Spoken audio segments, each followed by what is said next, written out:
자, 요즘 나오고 있는 자동차들을 보고 있으면은 전동화라는 것에 굉장히 많이 목이 매여 있는 듯한 그런 느낌을 받고 있습니다. 사실 전동화라고 하면 꼭 전기차를 의미를 하는 것은 아니지만 시장에서 받아들여지는 것들은 조금씩 좀 다르기는 하죠. 그 과도기의 과정에 있다라고 할 수 있는 게 하이브리드하고 플러그인 하이브리드 아닐까 싶은데, 요즘에 굉장히 많은 자동차 제조사들이 전기차를 열심히 출시를 하고 있으면서 이 두 가지 모델들이 조금 설 자리를 잃고 있지 않나라고 생각이 듭니다.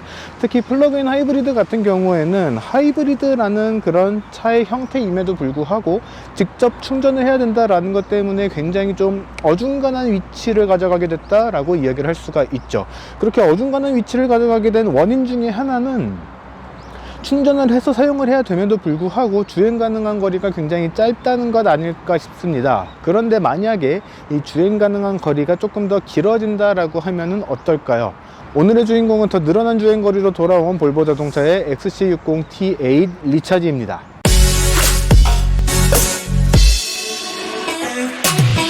자, 여러분 안녕하세요. 카메거진 최정필 기자입니다. 방금 말씀드린 것처럼 오늘의 주인공은 볼보의 플러그인 하이브리드 SUV XC60T8 리차지 모델입니다. 사실 외관에서 봤을 때 크게 바뀐 점들이 조금씩이긴 하지만 큰 차이는 없다라고 말씀을 먼저 드리고 싶어요. 볼보라는 자동차 브랜드에서 꾸준히 사용을 해왔던 토르의 망치라고 하는 시그니처 헤드라이트 디자인이라든가 전체적인 형상 자체는 모두 동일한 그런 모습을 가지고 있다라고 이야기를 할 수 있을 것 같습니다. 일단 로고가 좀 변경이 됐죠. 로고가 기존에는 좀 그냥 딱 로고 같다라는 그런 느낌이 드는 그런 형태로 적용이 되어 있었다라고 한다면은, 이번 T8 리차지에서는 기존의 90 클러스터, 뭐 S90이나 XC90, V90 크로스컨트리에서 적용이 됐던 것과 같은 그런 그래픽 디자인의 로고가 적용이 됐습니다. 로고가 적용이 되면서 단순하게 원가 절감을 위해서 저렇게 변경을 한 것은 아니고요. 기존의 앞쪽 유리 쪽에 장착이 되어 있던 센서 중에 일부를 이 로고 뒤쪽으로 배치를 옮기면서 이 센서의 정확도나 민감도를 조금 더 끌어올렸다라고 이야기를 합니다. 사실 어떻게 보면 틀린 말은 아니에요. 저 위쪽에 장착이 되어 있으면은 아무래도 차 앞쪽까지하고의 거리가 작게라도 있기 때문에 조금씩 좀 차이가 발생을 할 수가 있거든요. 이런 차이점을 줄이는 것들이 기술이다 라고 이야기를 할 수도 있지만, 센서의 위치를 옮겨서 조금 더 비용도 줄이고 또 더 정확한 그런 센싱을 할 수 있다라고 한다면은 사실 제조사 입장에서는 굳이 다른 방법을 선택을 할 이유는 없기는 합니다. 이렇게 좀 센서의 위치를 변경을 하면서 이렇게 주행 보조 기능을 사용을 하는 데 있어서 더 정확도를 올렸다라고 이야기를 할 수가 있고요. 범퍼 아래쪽과 요 그릴 테두리에 요 크롬의 라인을 더 추가를 하고 더 긴 이 크롬의 라인을 적용을 하면서 차가 조금 더 와이드해 보이는 그런 효과들도 같이 만들어냈습니다. 그리고 이제 뒤쪽에서 보게 되면은 예전에는 배기구를 조금 더 명확하게 표시를 해준다거나 배기구를 숨긴다 하더라도 겉에 크롬 몰딩을 이용을 해서 배기구처럼 보이는 그런 형태들은 마련을 해줬었는데, 이번 XC60에서는 그런 모습들까지 완전히 싹 다 없애버렸어요. 그래서 조금 더 친환경 자동차라고 하는 이 추세에 맞는 그런 디자인을 가져가려고 노력을 했다라고 이야기를 할 수가 있을 것 같습니다. 사실 이번 모델 같은 경우에는 외관에서의 변화는 그 정도가 끝이에요. 거의 없다라고 이야기를 해도 좋은데, 사실 그렇게 변화점이 적은 것 치고는 운전을 하면서 해야 되는 말들이 훨씬 많기 때문에 좀 빠르게 넘어갈 수 있도록 하겠습니다. 자, 이번에는 이 XC60T8의 실내로 들어가 봤습니다. 실내 같은 경우에도 거의 변화가 없어요. 뭐 동일한 수준이다 라고 이야기를 드릴 수가 있을 것 같은데, 마찬가지로 몇몇 가지 아주 작지만 큰 변화들이 좀 존재를 하고 있습니다. 일단 뭐 레이아웃이나 그런 것 자체가 변경이 되지는 않았어요. 동일한 디자인을 가지고 있는데, PHEV가 되면서 배터리가 조금 더 늘어났다라고 말씀을 드렸죠. 그렇게 되면서 계기판 쪽에 약간의 변화가 생겼습니다. 예전 같았으면은 요 기어 레버가 바뀐 현재 기어가 어떤 단수에 들어가 있는가를 보여주는 요 표시 등 옆에 배터리 로고만 자리를 하고 있었다라고 한다면은, 이제는 요 아래쪽에 배터리 잔량을 표시를 하는 요 전기 모터로의 주행 가능 거리가 같이 표시가 되게 됐습니다. 요 배터리 표시만 표시가 되던 거는 기존의 MHEV 마일드 하이브리드 모델에서도 동일하게 표시가 되어 있었던 그런 부분이었는데, 사실 배터리의 용량 자체가 그렇게 막 다이나믹하게 큰 용량을 갖고 있던 것이 아니었기 때문에 크게 이렇게 수치를 표시를 한다 그러면은 배터리가 고무줄 같아 막 늘었다 줄었다 그래, 라고 생각을 할 수가 있게 만드는 그런 요소였다라고 한다면은, 이제는 배터리의 용량이 꽤 넉넉해졌기 때문에 이렇게 따로 표시를 해줘도 괜찮다라는 판단이 들지 않았나 라고 생각이 듭니다. 배터리 용량이 늘어났다라는 거를 말씀을 드렸으니까 같이 말씀을 드리면은, 기존에는 약 한 11kWh 정도의 배터리 용량을 가지고 있었다라고 한다면은, 이제는 18kWh에 달하는 그런 배터리 용량을 갖추게 되었습니다.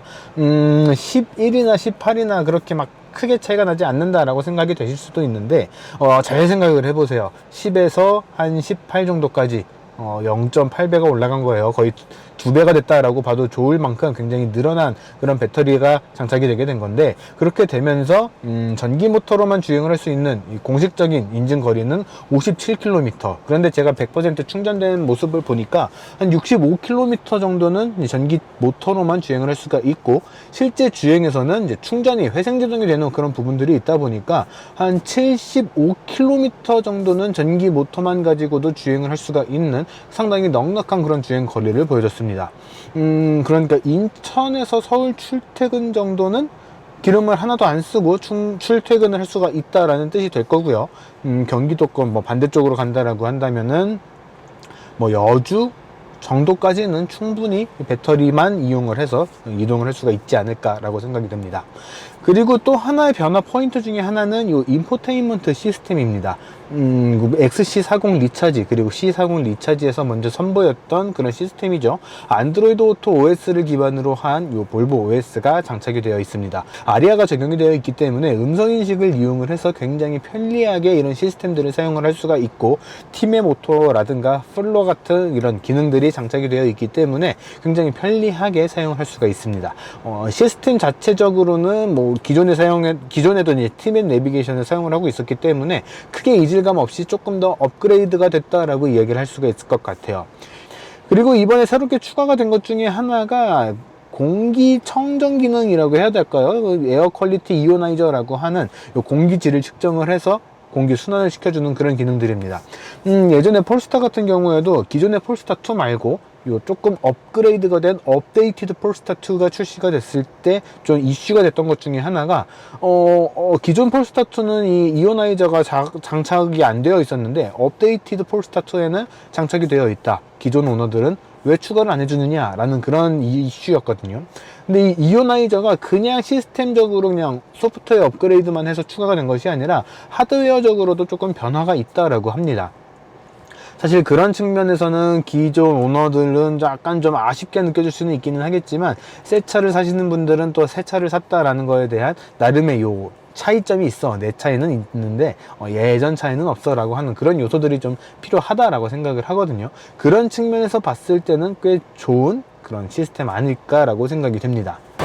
사실 실내에서도 그 이상의 변화점들은 좀 찾아보기가 어렵습니다. 배터리 용량이 조금 더 확대가 되면서 뒷좌석 요 센터 터널 쪽에 플라스틱으로 마감이 된 그런 요소들이 조금 더 추가가 되기는 했는데, 그렇다고 해서 이게 엄청나게 차이가 생겼다거나 엄청나게 높아졌다거나 그렇지는 않습니다. 그렇기 때문에 기존의 XC60을 타셨던 분들이나 기존의 XC60 T8 같은 PHEV 모델을 타셨던 분들이다 하더라도, 어떻게 보면은 기존 오너분들도 확실히 내 차보다 좋기는 한데 크게 티는 안 나니까 나쁘지 않아 라고 이야기를 할 수가 있는 그런 포인트가 되지 않을까 싶어요. 자, 이번은 XC60T8 직접 운전을 해보도록 하겠습니다. 예전보다 배터리가 늘어났기 때문에 주행 가는 거리가 훨씬 더 늘어난 그런 측면들도 있기는 하지만, 그와 동시에 출력도 조금 더 강해졌습니다. 전기 모터가 조금 더 개선된 형태의 전기 모터가 장착이 됐다라고 이야기를 하면은 좋을 것 같아요. 그렇게 되면서 전기 모터가 발휘하는 성능이 이전보다 50마력이 더 늘어났다라고 이야기를 합니다. 기존에도 상당히 강력한 출력을 발휘를 하는 그런 조합이었는데, 이번에 출력이 더 강해지면서 이 합선 출력도 조금 더 높아졌다라고 이야기를 할 수가 있을 것 같아요. 그렇게 해서 발휘를 하는 성능은 합선 총 출력으로 455마력 정도를 발휘를 하고요. 최대 토크 같은 경우에도 72kg/m에 가까운 그런 출력들을 발휘를 합니다. 상당히 강력한 성능이죠. 뭐 AMG라든가 M이라든가 이런 고성능 브랜드들에서 이야기를 하는 그런 최고 출력, 최대 토크하고 거의 비슷한 그런 수치라고 이야기를 할 수가 있습니다. 가속 성능을 이야기를 하는 지표 중에 하나인 이 제로 100 시간, 정지 상태에서 시속 100km까지 가속을 하는데 걸리는 시간도 4.8초로 상당히 빠른 속도로 가속이 가능한 그런 구성을 갖고 있습니다. 그렇기 때문에 가속을 해보면은 이게 그냥 스웨디시 컴포트 SUV가 맞나? 라는 생각이 들 정도로 굉장히 경쾌한 그런 가속 성능들을 보여주는 것들도 굉장히 특징이라고 이야기를 할 수가 있어요. 그래서 예전보다도 더 스트레스 없이 하이브리드는 재미가 없잖아 라는 그런 편견들을 이제는 뭐 많이들 안 갖고 계신다 라고 생각을 하는데, 조금이라도 그런 생각들을 갖고 계신 분들이다 라고 하더라도 이 차를 타보시면은 하이브리드라서 이렇게 강력한가? 라는 생각이 들 정도로 굉장히 경쾌하고 또 폭발적인 그런 가속력들을 느낄 수 있다라고 이야기를 드리고 싶어요. 그런데 그런 것들을 다 두 번째로 밀어놓고 보더라도 이 차는 굉장히 편안합니다. 예전 XC60 그냥 디젤이나 가솔린이나 마일드 하이브리드 모델과 비교를 하더라도 결코 부족하지 않은 그런 편안한 승차감들을 전달을 해줘요. 가속력도 넉넉한데 승차감도 굉장히 편안한 그런 두 가지 매력을 동시에 느낄 수 있는, 거기다가 연비 효율, 연료 효율도 굉장히 좋기 때문에 세 가지 매력이라고 해야겠죠. 세 가지 매력을 동시에 맛볼 수 있는 그런 차라고 이야기를 할 수가 있을 것 같습니다. 거기다가 아까 센서의 위치가 바뀌었다라고 말씀을 드렸잖아요. 그런 것들과 함께 더 이런 것들을 더 극대화를 할 수 있도록 해준 것들이 이 주행 보조 기능들이 조금 더 강화가 됐습니다. 도로 이탈 방지라고 하는, 이탈 방지 보조라고 하는 차선 유지 보조 같은 기능들도 조금 더 강화가 됐기 때문에 예전처럼 이렇게 신경질적으로 차선을 유지를 해준다거나 그런 모습들이 많이 줄었습니다. 굉장히 스무스하게 차선을 유지를 해주면서 가는 그런 모습들도 확인을 할 수가 있고요. 방금처럼 이렇게 급격하게 스티어링 휠을 조향을 해보면은 차의 거동 자체가 조금 더 단정해졌습니다. 예전 같은 경우에는 조금 좀 신경질적인 모습들도 좀 많이 보였었는데 그런 모습들이 많이 순해졌어요. 그래서 조금 더 대중적으로 다가갈 수 있고, 볼보라고 하는 브랜드가 조금 더 럭셔리한 것들, 더 고급화된 그런 모습들을 보여주려고 많이 노력을 하고 있구나 라는 점들을 같이 체감을 할 수 있는 포인트라고 생각이 됩니다. 진짜 이 차가 전기차로 넘어가기 전에 과도기라고는 하지만 진짜 합리적이고 괜찮은 이 대체 선택지다 라고 생각이 드는 것 중에 하나가, 전기차에 들어갔던 그런 기능들이 거의 비슷하게 들어가 있다라는 점입니다. 대표적인 게 이 크립 모드라고 이야기를 할 수가 있는 건데, 전기차들을 시승해 보다 보면은 이제 엑셀에서 발을 떼고 브레이크에서도 발을 떼고 페달에서 다 발을 뗐을 때 차가 앞으로 가지 않아서 엑셀을 살짝 밟는다고 밟았는데 툭 튀어나가는 그런 모습들이 좀 있거든요. 그런 것들을 대체하기 위해서 볼보하고 폴스타에서 적용을 하고 있는 것들이 크립 모드라고 하는 기능입니다. 이 크립 모드가 이 PHEV 모델에도 동일하게 적용이 되어 있기 때문에 전기 모터를 사용을 하면서도 이렇게 정체가 시작이 됐을 때 좀 편리하게 주행을 할 수가 있는 그런 기능들이 같이 탑재가 되어 있다라는 거죠. 배터리 같은 경우에는 이제 자동으로 이제 계속 충전과 사용을 반복을 한다거나, 아니면은 현재 배터리 양을 유지를 하기 위해서 계속 엔진을 돌려서 배터리를 충전을 하는 그런 유지 기능이라든가, 내연기관을 사용을 해서 계속해서 주행을 하고 또 배터리 충전에도 최대한의 효율을 보내는 그런 충전 모드라든가 그런 것들도 다양하게 자리를 하고 있고, 하이브리드 모드냐, 파워 모드냐, 순수 전기차 모드냐, 퓨어 모드냐, 그런 것들, 그런 부분들에 대해서도 굉장히 다양한 선택지들을 제공을 하고 있기 때문에 진짜로 이 전동화라는 이 추세 안에서 내연기관과 전기차 사이에 꽤 괜찮은 선택지라고 생각이 듭니다. 필요할 때는 전기차처럼, 필요할 때는 내연기관처럼 둘 다 익숙하다라고 한다면은 아예 하이브리드의 버전으로 골고루 사용을 할 수가 있는 그런 구성을 갖추고 있다라는 거죠.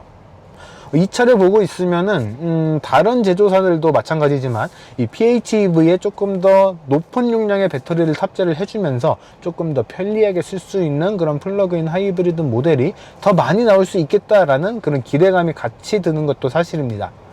이 PHEV 시장이 조금 더 자리를 잡고 더 커지는 데 있어서 이 XC60 PHEV가 꽤 큰 역할을 할 것이다 라는 거에는 크게 이견은 없을 것이다 라고 생각이 들어요.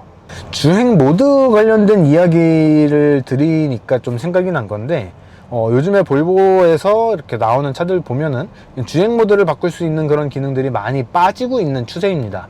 뭐 XC40이나 C40 리차지 그런 차들 같은 경우에도 주행 모드가 하나밖에 없어서 아예 빼버렸냐, 원가 절감이냐 이렇게 이야기를 하시는 분들이 많이 있는데 사실 그게 의미가 있나 싶어요. 저희같이 이제 리뷰를 하는 입장에서는 그런 것들을 뭐 사용도 해보고 모드도 바꿔보고 그렇게 하기는 하지만 다른 차들도 마찬가지거든요. 일반적으로 주행을 할 때 있어서 그거를 바꿔보는 분들이 얼마나 계실까? 라는 그런 의문점들이 사실 굉장히 많이 있습니다. 리뷰를 하는 입장에서는 뭐 여러 가지 주행 모드가 있어서 각각의 모드마다 다이내믹한 이런 변화가 있다라고 한다면은 분명 좀 포인트로서 말씀을 드릴 만한 요소라고 생각은 되는데, 감히 수치를 퍼센트로 예상을 해보면 90% 이상의 오너분들이 드라이브 모드를 차를 사고서 폐차를 하거나 중고로 이제 매각을 하거나 할 때까지 10번도 안 바꾸지 않을까라는 생각이 들거든요. 그거를 굳이 단점이라고 물고 지적을 하는 거는 사실 저는 올바르지는 않다고 생각은 합니다. 그런 측면에서 봤을 때 오히려 이 XC60T8 이 PHEV 모델이 더 다양한 좀 특별한 그런 구성을 갖고 있다라고 생각이 됩니다. 그러니까 아주 간단하게 좀 요약을 하면은, 전동화를 계속해서 외치고는 있지만 모든 차가 전기차가 되려면 분명 적지 않은 시간이 걸릴 겁니다. 기존에 돌아다니고 있는 내연기관 차들도 분명 있을 거고요. 클래식카나 이제 올드카, 영타임 이런 차들을 좋아하시는 분들도 남아 계시기 때문에 그런 차들이 오히려 내연기관의 수명을 더 연장시키는 레지스탕스 같은 역할을 하지 않을까라고 생각이 됩니다. 그렇기 때문에 이런 플러그인 하이브리드나 하이브리드, 기존의 일반적인 내연기관 차들이 조금 더 시장에서 역할을 해 나갈 수 있지 않을까라고 생각이 되고, 그런 과도기적인 시기다라고 봤을 때 이 플러그인 하이브리드는 순수 전기차하고 기존의 내연기관 자동차 사이에서 굉장히 합리적이면서도 괜찮은, 굉장히 좋은, 저는 굉장히 좋은이라고 이야기를 하고 싶어요. 굉장히 좋은 대체 선택지가 될 수 있다라고 요약을 할 수 있을 것 같습니다. 100% 전동화가 이루어졌다라고 하는 시점이 오더라도 우리가 차에다가 주유건을 꽂고서 주유를 하는 환경 자체가 없어질 거라고 생각을 하지 않는 사람의 입장에서는 이 플러그인 하이브리드는 굉장히 현실적인 대안이라고 생각이 듭니다.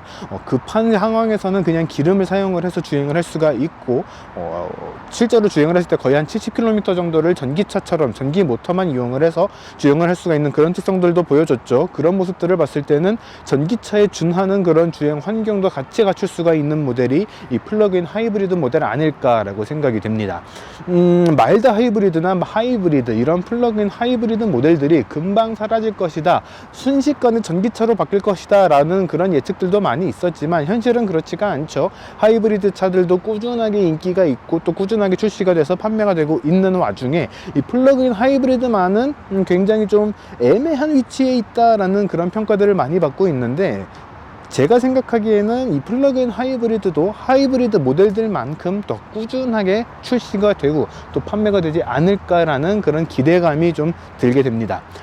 그렇기 때문에 이 볼보의 XC60과 같은 이런 리차지 모델들, 플러그인 하이브리드 모델들이 굉장히 좀 매력적이고 현실적인 대안, 현실적인 이 중간 단계다라고 이야기를 드릴 수가 있을 것 같은데, 사실 가격대만 본다면은, 가격대를 보게 된다면은 그런 생각들이 또 확 줄어드는 게 사실이에요.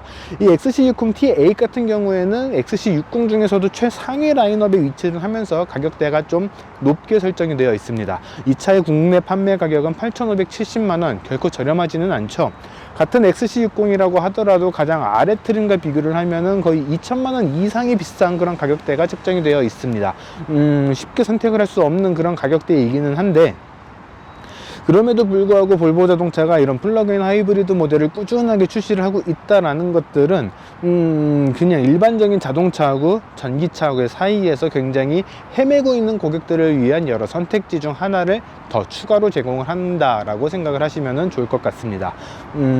저도 사실 사고 싶기는 해요. 너무 비싸서 못 사서 그렇긴 한데, 기회가 된다면은 여러분들도 꼭 전기차만 고집을 하지 마시고, 그리고 내연기관차만 고집을 하지 마시고 하이브리드나 이런 플러그인 하이브리드도 같이 고려를 해보시면 좋을 것 같습니다.